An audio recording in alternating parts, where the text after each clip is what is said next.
आइए, स्वागत है आप सबका आपके अपने YouTube channel RCI the study point में। कई लोगों का ये कथन था कि जो रस संप्रदाय है उसकी भी चर्चा हो जाए, तो आइए रस संप्रदाय के संबंधित प्रश्नों का हल जानने के लिए ले चलते हैं आपको। रस संप्रदाय के अंतर्गत रस वैसा कहा गया है, रस आनंद सहोदर ब्रह्म है। तो रस के आदि आचार्य के प्रवर्तक आचार्य कौन माने जाते हैं? भरत मुनि। और भरत मुनि का बहुत प्रसिद्ध ग्रंथ है नाट्य शास्त्र। नाट्य शास्त्र के अंतर्गत रस की चर्चा, रस की व्याख्या और रस के संबंध में अपने विचार प्रकट किए हैं, व्यक्त किए हैं आचार्य भरत मुनि ने। तो पहला है, संस्कृत काव्य शास्त्र का सर्वाधिक प्राचीन संप्रदाय रस संप्रदाय है। दूसरा है, रस संप्रदाय के मूल प्रवर्तक भरत मुनि। आपको पता ही है, लेकिन यह शायद ना पता हो कि जनश्रुति के आधार पर प्रथम निरूपणकर्ता नंदिकेश्वर को माना जाता है। जनश्रुति के आधार वाले लोगों के कहने से, कहीं लिखित प्रमाण इसका नहीं है। अब रस सूत्र क्या है भरत मुनि का? विभावानुभाव व्यभिचारी संयोगादर्श निष्पत्ति, अर्थात विभाव, अनुभाव, व्यभिचार या संचारी भाव जो बदलते रहते हैं, 33 जिनकी संख्या मानी गई है, तो इनके संयोग से स्थायी भाव पुष्ट होता है, और जब स्थायी भाव पुष्ट होता है तो रस की निष्पत्ति होती है। अर्थात स्थायी भाव रस का मूल आधार है। स्थायी भाव क्या है? रस का मूल आधार है, मूल तत्व है। देखिए, विभाव, अनुभाव, संचारी भाव के स्थायी भाव के संयोग से रस की निष्पत्ति होती है। अब रस क्या है प्रश्न है? तो रस का सामान्य अर्थ पदार्थ आदि के रस से लिया जाता है।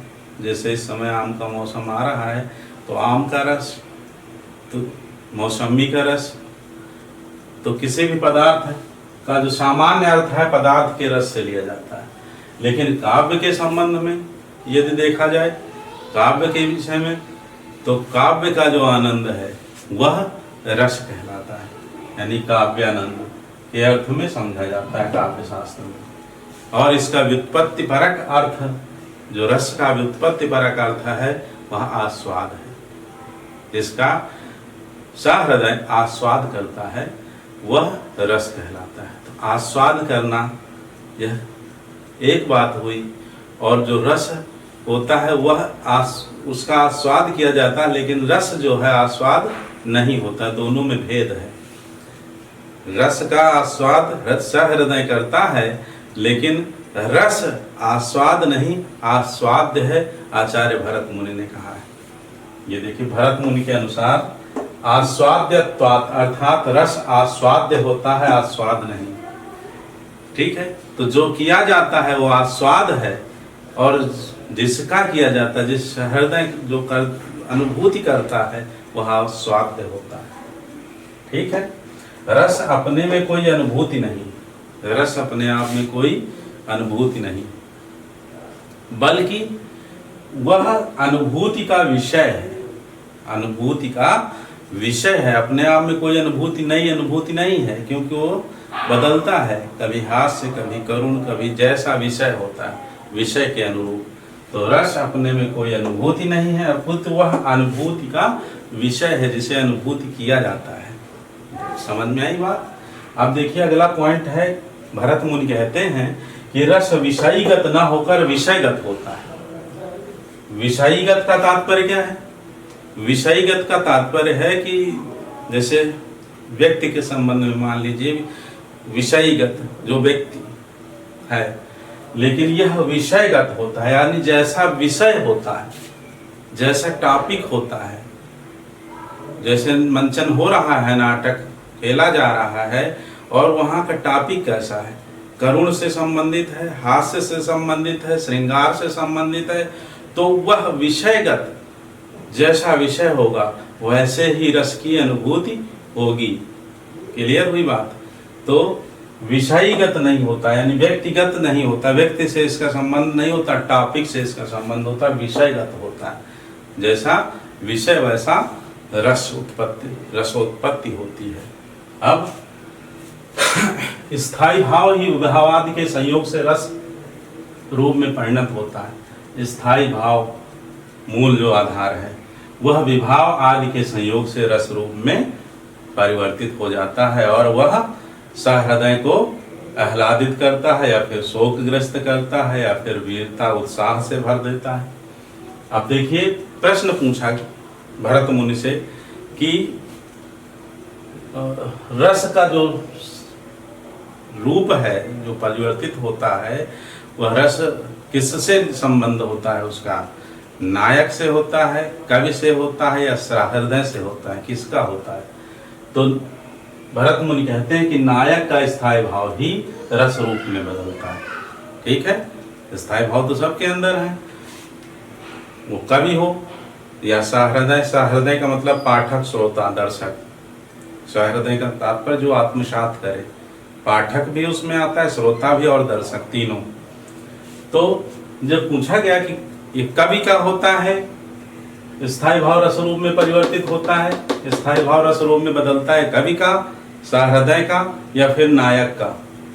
तो भरत मुनि कहते हैं कि नायक, अभिनेता का स्थायी भाव ही रस रूप में बदलता है, जो उस समय लोक सामान्य का प्रतिनिधित्व करता है। कौन? नायक। ठीक है, नाटक के मंचन में जो नायक होता है उसका स्थायी भाव ही रस रूप में बदलता है। अब देखिए उसके अंदर जैसा स्थायी भाव, जैसी वो हाव भाव, जैसी अभिव्यक्ति दे रहा है, क्योंकि पहले उसके अंदर वो विद्यमान होगा। ठीक है, श्रृंगार का है तो श्रृंगार उसमें होगा, करुण का है तो करुण होगा, वैसा ही वह मंचन करेगा। तो क्लियर हो गई बात। आगे बढ़ते हैं। सहृदय रस का आस्वाद हर्ष शोक आदि के रूप में करता है। देखिए सहृदय रस का आस्वाद करता है, क्या करता है? आस्वादन। और यह हर्ष शोक आदि जो उसमें स्थायी रूप से पुष्ट हो जाते हैं तो फिर वह रस आस्वाद्य हो जाता है। फिर भामा कहते हैं काव्य रस के संदर्भ में रस को अलंकार और विभाव को रस रूप माना है। भामा काव्य रस के संदर्भ में रस को अलंकार और विभाव को रस माना है। भामा कौन है? अलंकारवादी।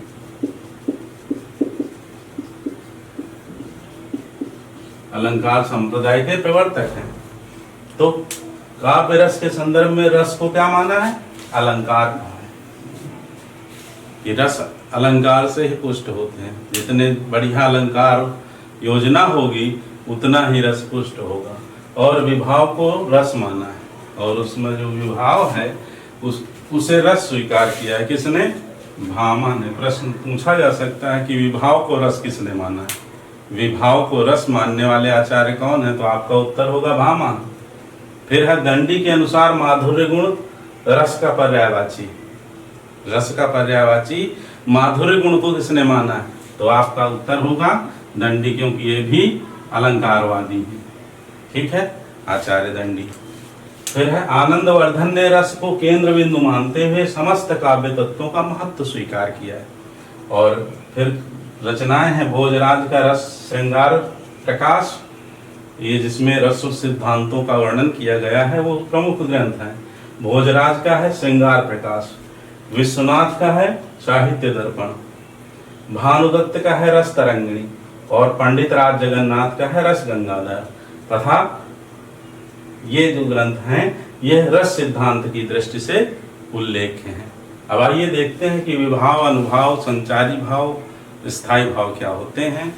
ठीक, अगला महत्वपूर्ण पॉइंट है कि रस को काव्य की आत्मा के रूप में सर्वप्रथम विश्वनाथ ने मान्यता दी। साहित्य दर्पणकार विश्वनाथ ने कहा है वाक्यम रसात्मकम काव्यम, अर्थात रस से युक्त वाक्य ही काव्य है। रस के अंग अवयव, रस के 4 अवयव हैं। देखिए, पहला है विभाव, दूसरा अनुभाव, तीसरा संचारी भाव और चौथा स्थायी भाव।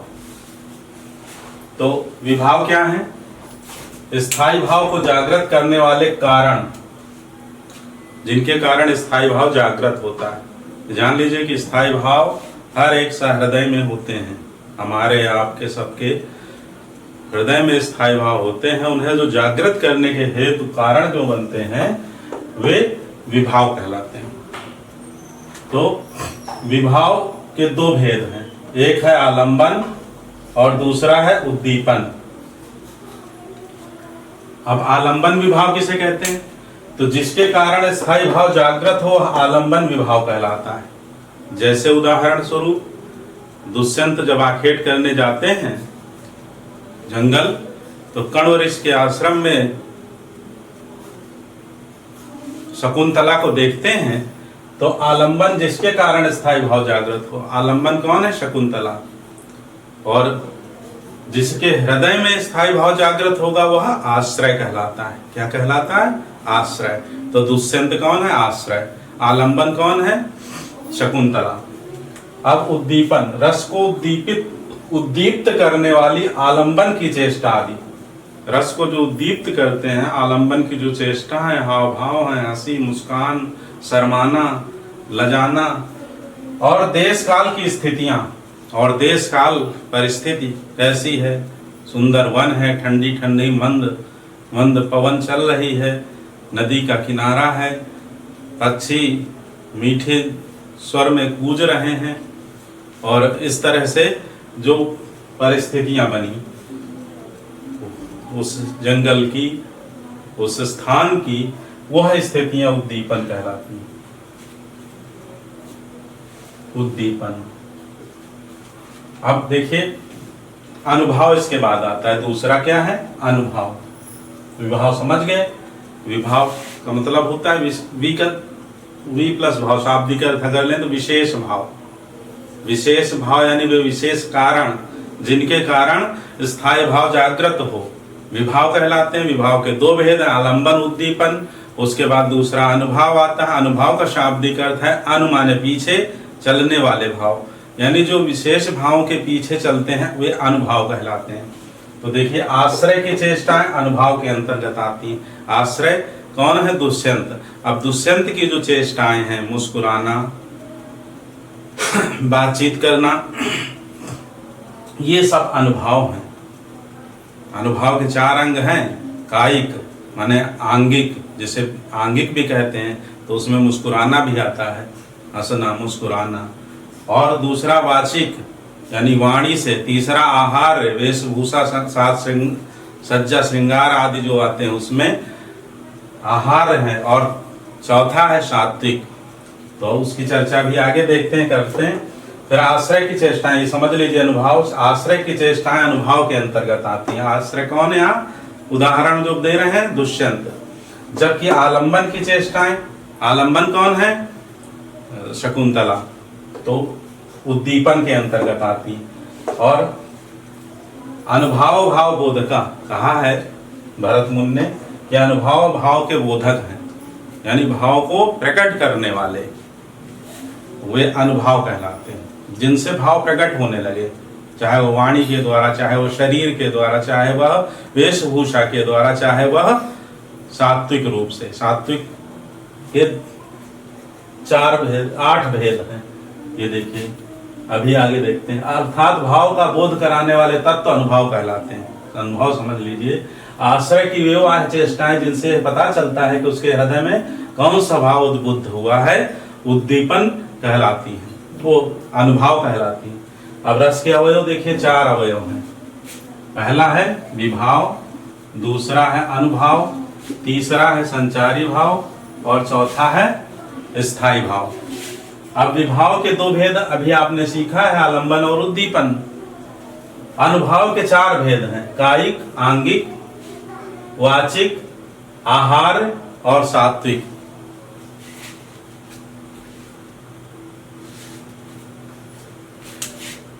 अब कायिक शरीर से, अंग से, काया की चेष्टाएं कायिक अनुभव कहलाती। वाणी के द्वारा की गई चेष्टाएं वाचिक, और आहार का तात्पर्य है वेशभूषा, साज सज्जा।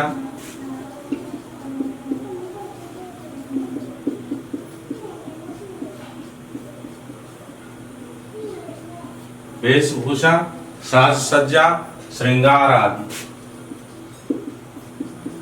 श्रृंगार आदि। वाचिक का तात्पर्य है वाणी के द्वारा की गई चेष्टाएं। कायिक का तात्पर्य है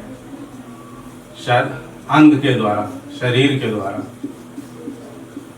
ठीक है, हंसना, मुस्कुराना, शर्माना। अब देखिए सात्विक अनुभव के जो भेद हैं, वो पहला है स्वेद। स्वेद का तात्पर्य क्या है? पसीना छूट जाना। दूसरा है कंपकपी होना। तीसरा है रोमांच। और ये सात्विक अनुभव पर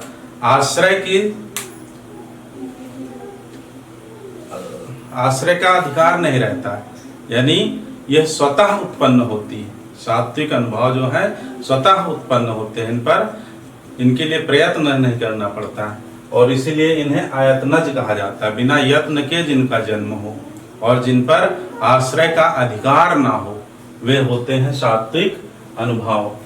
तो पहला श्वेत, पसीना छूटना, कोई अधिकार नहीं रहता है आश्रय का। कंप, रोमांच, स्तंभ। स्तंभ का मतलब स्तंभित हो जाना, आश्चर्यचकित हो जाना, एकटक जैसे मूर्तिवत हो जाना। चौथा है, पांचवा है स्वरभंग।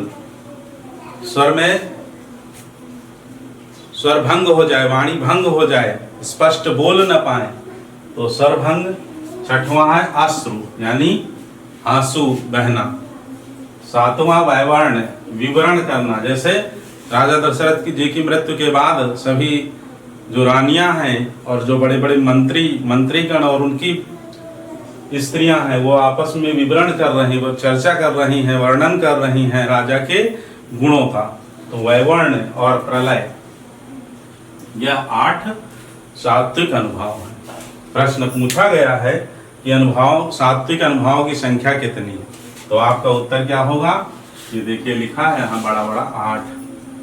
ठीक है, संचारी भाव में संख्या इनकी कितनी है? 33। 34वां संचारी भाव छल को माना है। किसे माना है? छल को माना गया है। और किसने माना है? संस्कृत के आचार्य भानुदत्त ने और रीतिकालीन आचार्य देव ने 34वां संचारी भाव माना है। 34वां संचारी भाव, किसे? छल को। यद्यपि अन्य आचार्यों ने इसको मान्यता नहीं दी। अब स्थायी भाव देखिए क्या होते हैं। सहृदय के मन में जो भाव सदा विद्यमान रहते हैं उन्हें स्थायी भाव कहते हैं, अभी पहले बता चुके हैं। जिसके अंतःकरण में ये जागृत होते उस व्यक्ति को आश्रय कहते हैं। आश्रय की भी चर्चा हो चुकी। फिर सात्विक अनुभव को आयतनज भी कहा जाता है, क्योंकि इस पर आश्रय का अधिकार नहीं रहता है। भरत मुनि ने अपने ग्रंथ में भावों की संख्या 49 मानी है। कुल कितने? 49, जिसमें 8 स्थायी भाव, 8 सात्विक भाव और 33 संचारी भाव रखा है। ठीक है। 9वां शांत रस बाद में जोड़ा गया है। उद्भट ने शांत रस को मान्यता प्रदान की है। भक्ति रस को रूप गोस्वामी ने और विश्वनाथ ने वात्सल्य रस को। तो इस तरह से कुल 11 रस बाद में परवर्ती आचार्यों ने जोड़े हैं, लेकिन भरत मुनि ने 8 स्थायी भाव। ठीक है, उसकी चर्चा आगे देखते हैं। देखिए, आचार्य भरत मुनि ने अपने नाट्य शास्त्र में 8 प्रमुख रस माने। श्रृंगार, हास्य, करुण, रौद्र, वीर, अद्भुत और विभत्स तथा भयानक। और 8 ही स्थायी भाव। जब 8 रस तो 8 स्थायी भाव। कभी कभी प्रश्न बनता है कि आचार्य भरत मुनि ने कितने स्थायी भाव को मान्यता प्रदान की है, या नाट्य शास्त्र में कितने स्थायी भाव का उल्लेख किया। तो अभी आपका उत्तर होगा 8। रति, हास, शोक, क्रोध, उत्साह, विस्मय, जुगुप्सा, भय। यही नहीं, भरत मुनि ने मुख्य 4 रस माने। कौन कौन से? पहला श्रृंगार, दूसरा रौद्र, तीसरा वीर और चौथा विभत्स। श्रृंगार, रौद्र, वीर, विभत्स, ये 4 मुख्य रस माने। और इन्होंने कहा है कि हास्य का उदय श्रृंगार से हुआ। हास्य रस श्रृंगार से निष्पन्न है। करुण रौद्र से निष्पन्न है और अद्भुत वीर से निष्पन्न तथा भयानक विभत्स से। तो इस प्रकार से आचार्य भरत मुनि ने कुल 8 रसों को मान्यता प्रदान की तथा 8 स्थायी भाव माने। ठीक, अब नवा रस जिसे शांत के नाम से जानते हैं सभी, और इसका स्थायी भाव निर्वेद है, यह किस आचार्य ने जोड़ा है? तो आपका उत्तर होगा उद्भट ने। या इस तरह से प्रश्न आए कि नौवा रस किसे माना जाता है, तो आपका उत्तर होगा शांत रस को। इसी तरह से वात्सल्य रस जिसका स्थायी भाव वत्सलता या पुत्र विषयक रति है, इसे आचार्य विश्वनाथ ने जोड़ा। और सूरदास ने जब वात्सल्य भाव में भगवान श्री कृष्ण के बाल रूप का वर्णन किया तो यह रस 10वां रस के रूप में माना जाने लगा, वात्सल्य रस। फिर भक्ति रस ईश्वर विषयक रति, स्थायी भाव इसका है भक्ति रस का, और आचार्य रूप गोस्वामी इसके प्रणेता हैं। उज्ज्वल नीलमणि इनकी रचना है। उज्ज्वल नीलमणि याद रखिए, महत्वपूर्ण है, नेट में कई बार पूछी गई है, पीजीटी के एग्जाम में भी पूछी गई है। और अगला है आचार्य रुद्रट ने प्रयाण रस नाम दिया है और उसका स्थायी भाव स्नेह माना है। तो इस तरह से आचार्य भरत मुनि ने 8 रसों को मान्यता दी है और प्रमुख 4 को माना है, श्रृंगार, रौद्र, वीर और विभत्स। ठीक है, श्रृंगार, रौद्र, वीर और विभत्स। आइए, मुख्यतः 9 रसों को स्वीकृत किया जाता है। प्रश्न अगर आए आपके एग्जाम में कुल कितने रस माने जाते हैं, तो आपका उत्तर क्या होगा? 9 रस, मुख्यतः 9 रस। 9वां रस कौन सा है? शांत रस। किसने? उद्भट ने, उसके प्रणेता हैं उद्भट। 9वां रस शांत को माना जाता है। फिर है विश्वनाथ, अभिनव गुप्त, हेमचंद्र और भानुदत्त आदि ने वात्सल्य रस को स्वतंत्र रस के रूप में मान्यता दी है। किसने किसने? आचार्य विश्वनाथ, अभिनव गुप्त, हेमचंद्र, भानुदत्त आदि ने वात्सल्य रस को स्वतंत्र रस, याद रखिए, स्वतंत्र रस के रूप में मान्यता दी। जबकि मम्मट ने इसका खंडन किया, मम्मट ने खारिज कर दिया कि वात्सल्य रस स्वतंत्र रस नहीं है, यह श्रृंगार के अंतर्गत आता है। फिर आगे अभिनव गुप्त ने शांत रस का स्थायी भाव तृष्णा जन्य सुख को माना है। तृष्णा जन्य सुख, शांत रस जो निर्वेद जिसका स्थायी भाव है, उसे अभिनव गुप्त ने कहा है कि इसका स्थायी भाव तृष्णा यानी इच्छा, प्रबल इच्छा से जनित सुख, इसका स्थायी भाव। श्रृंगार रस का संबंध कौशिकी वृत्ति से है, ये नाट्य शास्त्र में आप सीखेंगे, तथा अद्भुत रस का संबंध भारतीय वृत्ति से है। अगर प्रश्न आए कि श्रृंगार रस का संबंध किस वृत्ति से है, तो आपका उत्तर होगा कौशिकी वृत्ति से। आर्यभट्टी, भारती, कौशिकी आदि वृत्तियां होती हैं। ठीक है, आचार्य भरत मुनि, रुद्रट, आनंदवर्धन, अभिनव गुप्त, हेमचंद्र, विद्याधर और विश्वनाथ ने श्रृंगार को सर्वोत्कृष्ट रस माना है। श्रृंगार को सर्वोत्कृष्ट रस मानने वाले आचार्यों के नाम भी याद रखिए, भरत मुनि, रुद्रट, आनंदवर्धन, अभिनव गुप्त, हेमचंद्र और विद्याधर तथा विश्वनाथ। भोजराज तथा वेद व्यास ने इसे एकमात्र रस माना है। श्रृंगार एकमात्र रस, सर्वश्रेष्ठ, ये मानने वाले आचार्य हैं। और भोजराज और अग्नि पुराणकार अगर प्रश्न आए तो उन्होंने श्रृंगार को मान्यता दी। अब भवभूति ने उत्तर रामचरित, देखिए एक एक पॉइंट में आपका एक एक प्रश्न की तैयारी है, ध्यान से देखिए। भवभूति ने उत्तर रामचरित मानस में करुण रस को मूल रस माना है। उत्तर रामचरित मानस ग्रंथ, उत्तर रामचरित भवभूति का संस्कृत में ग्रंथ है, जिसको आप पढ़ चुके हैं, सीख चुके हैं। संस्कृत साहित्य के जितने भी आचार्य, कवि, लेखक रहे हैं, सबका एक ही वीडियो में समावेश किया है, आप उसे देख सकते हैं। तो उनका कथन है एको रसः करुण एव, यानी एकमात्र रस करुण ही है। एको रसः करुण एव कहा है। ठीक है, अब इस तरह से भी प्रश्न बन सकता है, एको रसः करुण एव किसने कहा है, तो आपका उत्तर होगा भवभूति ने। या फिर करुण रस को मुख्य किसने माना है, उत्तर होगा भवभूति ने। या फिर इस तरह से प्रश्न बने, भवभूति ने किस रस को मुख्य माना है, तो करुण रस। फिर अभिनव गुप्त ने शांत रस, नारायण पंडित ने अद्भुत रस। देखिए, अभिनव गुप्त ने शांत रस को प्रमुखता प्रदान की है, प्रमुख माना है। नारायण पंडित ने अद्भुत रस को तथा रूप गोस्वामी ने मधुर रस को मूल रस माना है। देखिए, श्रृंगार को रसराज कहा जाता है, क्योंकि कार्य व्यापार की बहुत व्यापकता है इसकी।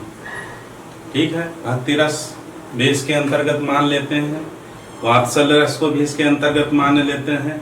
और इसके मुख्यतः दो भेद हैं श्रृंगार के, एक संयोग श्रृंगार, एक दूसरा वियोग श्रृंगार। संयोग श्रृंगार वहाँ होता है जहाँ नायक और नायिका के परस्पर मिलन का वर्णन हो, और जहाँ विछोह का वर्णन हो वहाँ वियोग श्रृंगार होता है।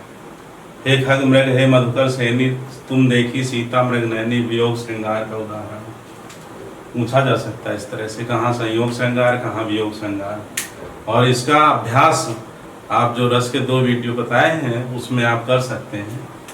तो देखिए, संयोग श्रृंगार वियोग श्रृंगार। अब जैसा चला है 2-3 सालों से ट्रेंड कि जो प्रश्न पूछे जाते हैं कुछ डीप पूछे जाते हैं, ऊपर ऊपर के नहीं रहते हैं। तो ये पूछ लिया जाता है कि वियोग श्रृंगार के कितने भेद हैं, वियोग श्रृंगार के कितने भेद हैं।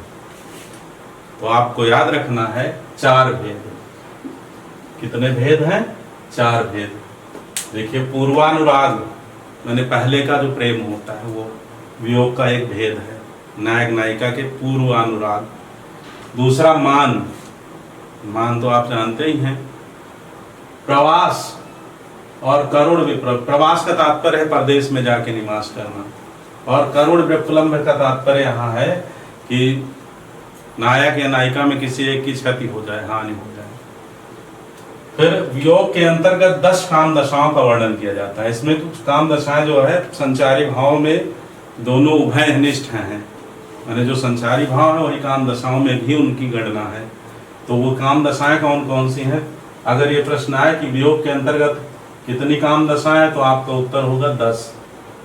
वियोग के कितने भेद हैं? तो 4। काम दशाएं कौन सी हैं?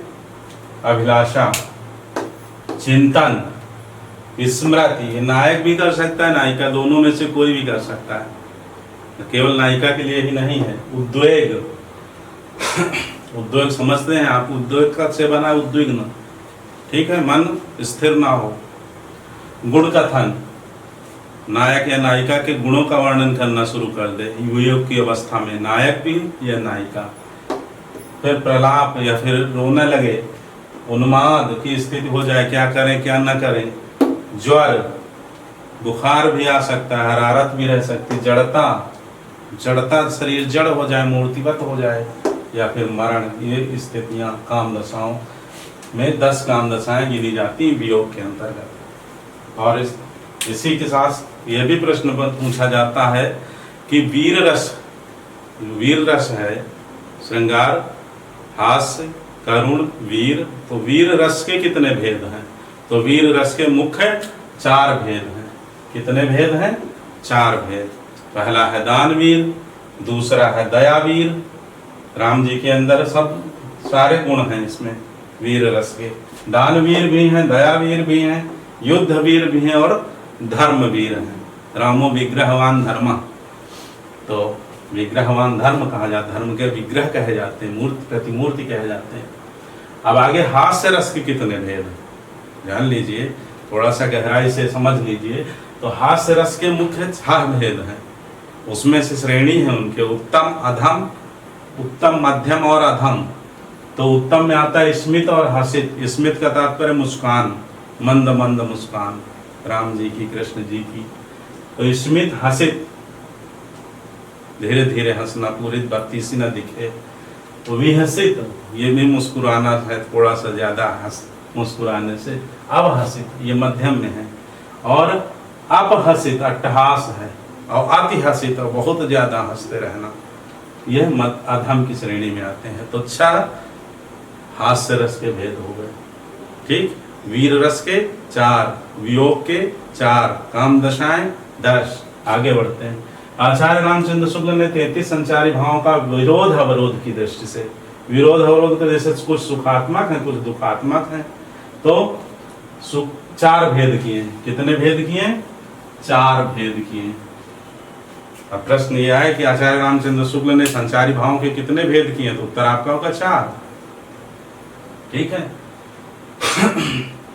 सुखात्मक, सुखात्मक में गर्व, गर्व करना, अहंकार भी कह सकते हैं। औत्सुक्य, उत्सुकता, हर्ष, प्रसन्नता, आह्लाद, आशा, मद, मद भी अहंकार, संतोष, चपलता, मृदुलता, धैर्य, सबके अर्थ आप समझ रहे हैं, जो कठिन है वो बता देंगे। फिर दुखात्मक में लज्जा, लज्जाना, असूया, असूया का तात्पर्य यहाँ है कि किसी के जो गुण है उनको न देख करके उसमें दोषों पर देखना, जलन और ईर्ष्या भी आप कह सकते हैं, तो यह असूया का तात्पर्य है। अमर्ष, अवहित्था, अवहित्था का तात्पर्य है जैसे नायक हो या नायिका हो, कोई खुशी की बात हो, गर्व की बात हो, गौरव की बात हो, लेकिन लज्जा आदि के कारण उसे वो छिपा जाए, छिपा ले, तो वह अवहित्था कहलाती है। ठीक है। त्रास, पीड़ा देना, विषाद, अत्यंत दुख, शंका, शंका की प्रवृत्ति होना, चिंता, नैराश्य की भावना, उग्रता, अत्यधिक उग्र हो जाना, यह सब दुखात्मक है। ठीक है। फिर उभयात्मक में आवेग, अच्छा इसमें उग्रता के बाद है मोह, अलसता, उन्माद, असंतोष, ग्लानि। तो सरल है, मोह, अलसता, आलस्य है, उन्माद, देखिए उन्माद की अवस्था यहाँ भी है, काम दशाओं में भी, असंतोष, ग्लानि और अपस्मार। अपस्मार का रोग से संबंध है, मिर्गी रोग, लेकिन यहाँ संचारी भाव में अपस्मार का तात्पर्य है बुद्धि शक्ति कमजोर हो जाना। ठीक है। सोचने समझने की क्षमता की का ह्रास होना अपस्मार कहलाता है। मरण और व्याधि, व्याधि है रोग। फिर उभयात्मक में है आवेग, स्मृति, विस्मृति, याद न रहना कुछ, दैन्य, दीनता, अत्यंत दीनता का भाव, जड़ता, ये उभय है, दोनों है, सुखात्मक दुखात्मक दोनों के में है। स्वप्न, चित्त की चंचलता। उदासीन में है वितर्क, निद्रा, मत, श्रम और विबोध। ठीक है। तो इसमें संख्या कुछ ज्यादा है, 33 से, तो यह इसी से लिए गए हैं जो 10 काम दशाएं उनके भी, क्योंकि काम दशाओं में इससे लिए गए हैं संचारी भाव से। तो इस तरह से इनके आचार्य रामचंद्र शुक्ल ने 4 भेद किए। आगे देखते हैं। देखिए भरत मुनि के रस सिद्धांत को 4 आचार्यों ने, भट्ट, लोल्लट, श्री शंकुक, भट्टनायक और अभिनव गुप्त ने अपने अपने ढंग से व्याख्यायित किया है। तो आचार्य भट्ट लोल्लट की जो व्याख्या है वो उत्पत्तिवाद या आरोपवाद है। इन्होंने जो भरत मुनि का रस सूत्र है, विभावानुभाव विचारी संयोगादृश निष्पत्ति, तो उसमें जो संयोग है और निष्पत्ति है उसके आधार पर चारों आचार्यों ने अलग अलग अपना अपना मत प्रस्तुत किया है। देखिए यहाँ लिखा है दर्शन इनका संयोग और निष्पत्ति तथा रस की अवस्थित कहाँ होती है। तो भट्ट लोल्लट का दर्शन है मीमांसा दर्शन, याद रखिए, और इनका सिद्धांत है उत्पत्तिवाद या आरोपवाद। अर्थात दर्शक जो मंचन कर रहा है अभिनेता में, जैसे राम के स्वरूप का दर्शन मंचन कर रहा है तो राम का आरोप कर लेता है, राम समझ लेता है। और आपने देखा भी होगा रामायण में जो अरुण गोविल ने राम का किरदार निभाया है, तो बाहर कभी मिल जाते तो दर्शक दौड़ करके उनके पैर छूने लगते हैं, ये आरोप है। तो उत्पत्तिवाद या आरोपवाद भट्ट लोल्लट का है और इनका दर्शन मीमांसा है। संयोग का अर्थ इन्होंने संबंध बताया है। कौन कौन से 3 संबंध हैं? उत्पाद्य, उत्पादक भाव संबंध, गम में गमक भाव संबंध और पोष से पोषक भाव संबंध। तो ये तीनों कहाँ कब उपस्थित होते हैं? तो जब स्थायी भाव विभाव से संयोग करता है तो उत्पाद्य उत्पादक भाव संबंध, अनुभाव से गम में गमक भाव संबंध और संचारी भाव से पोषक भाव संबंध उपस्थित होता है, बनता है। फिर देखिए निष्पत्ति का अर्थ इन्होंने उत्पत्ति लिया है और इसीलिए इनके सिद्धांत का नाम है उत्पत्तिवाद। ठीक है, रस की उस उत्पत्ति होती है और रस की अवस्थित है अनुकार्य वास्तविक रामादि में। अनुकार्य और अनुकर्ता दो आप देख रहे हैं शब्दावली में, यह काव्य शास्त्र की शब्दावली। अनुकार्य का तात्पर्य है वह मूल चरित्र, जैसे राम या दुष्यंत जिनका अभिनय किया जा रहा है, तो वह अनुकार्य है, मूल चरित्र, राम, दुष्यंत आदि। ठीक है, या राम कृष्ण दुष्यंत आदि।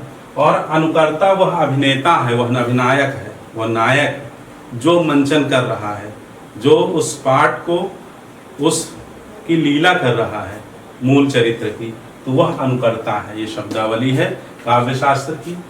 तो पहला समझ गए होंगे, भट्ट लोल्लट का है उत्पत्तिवाद या आरोपवाद, दर्शन है मीमांसा। इसका सूत्र या ट्रिक भी हमने बताया था, मीन शांत, मीन सांस, मीन सांस। इधर याद रखिए नाम, भट्ट लोल्लट, श्री शंकुक, भट्ट नायक, भुक्त, अभिनव गुप्त। ठीक है, तो भट्ट लोल्लट उत्पत्तिवाद आरोपवाद, श्री शंकुक अनुमतिवाद, भट्ट नायक भुक्तिवाद, अभिनव गुप्त अभिव्यक्तिवाद। अभिनव अभिव्यक्ति, नायक है, नायक भोगवाद से जुड़ा रहता है। नायक रस श्रृंगार करुण या जो भी हैं उनका भोग करता है नायक। तो इस तरह से आप जोड़ के ट्रिक से भी याद कर सकते। शंकुक अनुमितिवाद, शंका अनुमान, शंकुक अनुमितिवाद, भट्ट लोल्लट उत्पत्ति। ठीक, देखिए श्री शंकुक का है अनुमितिवाद, और अनुमितिवाद न्याय दर्शन पर आधार के आलोक में व्याख्यायित है, और इसमें संयोग का अर्थ है अनुमान। ठीक है, न्याय दर्शन में चार तरह की प्रतीति मानी जाती है, चार प्रतीति मानी जाती है। पहली है सम्यक प्रतीति, यानी राम को राम समझना या दुष्यंत को दुष्यंत समझना सम्यक प्रतीति है। दूसरी है संशयात्मक प्रतीक, राम है अथवा नहीं, यह संशयात्मक प्रतीक। शंकुक व्याख्या करते हैं राम है अथवा नहीं, राम को राम समझना सम्यक प्रतीक है, राम है अथवा नहीं संशयात्मक प्रतीत है, और राम को राम न समझना मिथ्या प्रतीति है, तथा राम जैसा समझना सादृश्य प्रतीति है। तो इन चार प्रतीति के आधार पर इन्होंने विश्लेषण किया है, व्याख्या प्रस्तुत की है श्री शंकुक ने, और इन्होंने कहा है कि वह अभिनेता या नट अनुकार यानी राम आदि या दुष्यंत आदि को अपने अंदर अनुमान कर लेता है, और दर्शक यह जो है उससे रस प्राप्त करते हैं। इसलिए इसका निष्पत्ति जो है अनुमिति है, संयोग का तात्पर्य है अनुमान, और अनुकर्ता अभिनेता नट में रस आदि की अवस्थित होती है। ठीक है, यहाँ के किसमें है, राम आदि में जो मूल चरित्र हैं। ठीक, उनसे दर्शक वो समझ करके दर्शक रसानुभूत करता है मूल चरित्र को समझ करके। और इन्होंने क्या कहा है, अभिनेता नट में ही अनुमान कर लेता है राम का, तो उससे जो है रसानुभूति करता है दर्शक। फिर आगे भट्ट नायक का भुक्तिवाद है, यानी भोगवाद, और साधारणीकरण की सबसे पहले इन्होंने बात की है कि साधारणीकरण यानी सहृदय का साधारणीकरण हो जाता है। तो सांख्य दर्शन के आधार पर, और जिसमें संयोग का तात्पर्य विभावन है, और निष्पत्ति का तात्पर्य है भुक्ति यानी भोग करना, रस का भोग करना, भुक्तिवाद है इनका। और यह प्रेक्षक दर्शक में मानते हैं कि राम आदि के जो रस हैं, जो रस वंचित हो रहा है, उसके आधार पर प्रेक्षक दर्शक में के हृदय का साधारणीकरण हो जाता है, और वह रस की अनुभूति करने लगता है, रस उसमें अवस्थित हो जाता है। ठीक, अब अभिनव गुप्त का है अभिव्यक्तिवाद। अभिव्यक्तिवाद यह शैव दर्शन के आधार पर आधारित है, और इसमें संयोग का तात्पर्य है अभिव्यंजना। संयोग का मतलब है अभिव्यंजना, व्यंग्य व्यंजक भाव इसमें रहता है, इसमें भोज्य भोजक संबंध, इसमें अनुमाप अनुमापक भाव। ठीक है, और इसकी निष्पत्ति का तात्पर्य है अभिव्यक्ति होती है। क्या होती है, अभिव्यक्ति, किसमें, सामाजिक सहृदय में। तो यहाँ सारे सामाजिक को सहृदय इन्होंने नहीं माना, या उसमें साधारणीकरण होता है ऐसा इन्होंने नहीं माना है। इन्होंने कहा वे सामाजिक जो सहृदय हैं उनके हृदय में साधारणीकरण होता है और वे उस रस के भाव को ग्रहण करते हैं, प्राप्त करते हैं। तो इस तरह से ये 4 व्याख्याता हैं, आप इनको अच्छे से देखें, समझें। आप इसका स्क्रीनशॉट भी ले सकते हैं और इस तरह से आप अपनी तैयारी को बल प्रदान करेंगे, मजबूत करेंगे और सफलता सुनिश्चित होगी। पढ़ते रहिए, व्यस्त रहिए, मस्त रहिए।